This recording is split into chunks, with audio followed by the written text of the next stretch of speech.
Welcome back, dear friends, to another deeply moving story on our channel.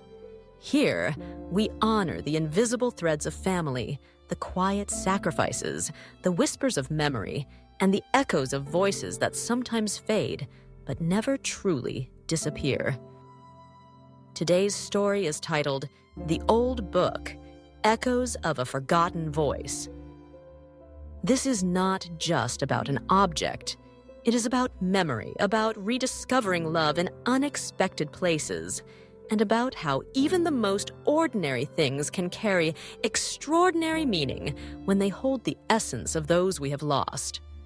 Clara grew up in a household that treasured books. Her father, David, was a school teacher with a deep love for literature. Their home was small, but its shelves were overflowing with novels, poetry, and history. For Clara, books were more than stories.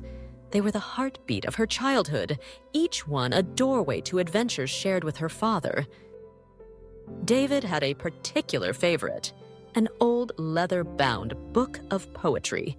Its cover was worn, its pages yellowed, and its spine cracked from years of use.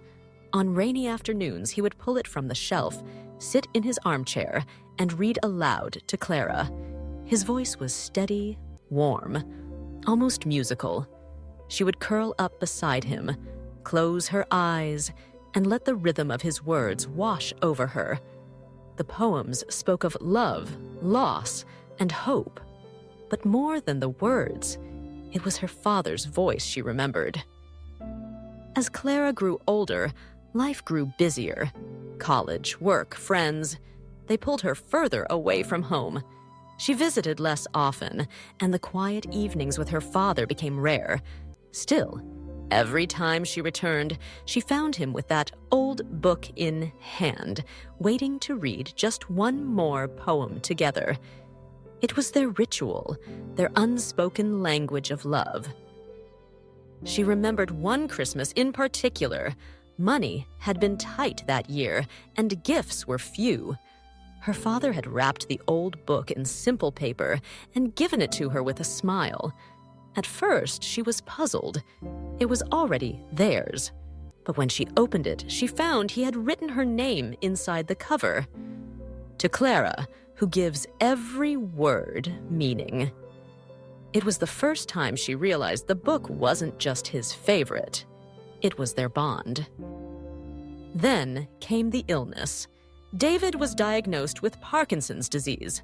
Slowly, the steady hands that had once turned pages trembled, and the voice that had once recited lines so clearly began to falter. Clara watched helplessly as the man who had given her the world of words began to lose his own. There were days when he struggled to finish even a single sentence. But still, he tried. And Clara, tears in her eyes, listened with all the patience she could give. She knew each word was a gift, each line an echo of the father she adored. As the illness progressed, Clara began reading to him instead. She sat by his bed, holding the book, reciting the very poems he once read to her.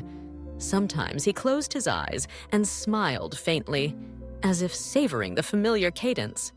Other times, tears slid silently down his cheeks. In those moments, roles reversed, and she became the voice. But it was always their book, their language, their love. When he passed away, the old book sat quietly on his nightstand. Clara couldn't bring herself to open it. The sight of it broke her. It wasn't just paper and ink. It was his voice, his presence, his memory, now silenced forever. She packed it into a box with other keepsakes, unable to face it, and left it there for years. Time passed. Clara built a career, married, and had children of her own. Her life was full, yet she often felt a quiet emptiness, a space her father's absence left behind. One afternoon, while cleaning the attic, she stumbled upon the old box. Inside, beneath faded photographs and dusty trinkets, lay the book. Her hands trembled as she lifted it out. The leather was cracked, the pages fragile. She hesitated, then opened it.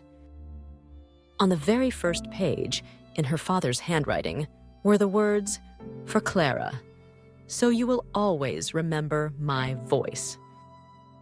Her breath caught. She turned the pages, and there, in the margins, were notes he had written, interpretations of lines, little reminders, even jokes scribbled in the corners. With every page, Clara heard him again. She could almost feel him beside her, reciting, explaining, laughing. The forgotten voice returned, not through sound, but through ink. She spent hours with that book, reading, crying, laughing. It was as though her father had left her a map, guiding her back to him. The book became her treasure, her lifeline, her reminder that love can outlast even silence. One evening, Clara read from the book to her children. At first, they squirmed, impatient. But as her voice grew steadier and the words filled the room, they listened. They asked questions about their grandfather, about the man who had once read these very poems to their mother. Clara smiled, tears in her eyes. "He wanted me to remember his voice," she said softly.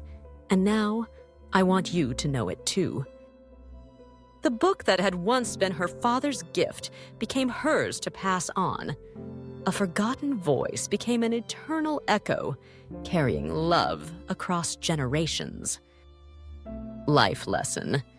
The story of the old book reminds us that the things we dismiss as ordinary can hold the deepest meaning. A worn book, a simple note, a familiar song.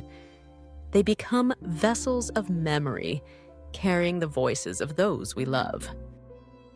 We often long to hear them again, to have just one more conversation, one more moment.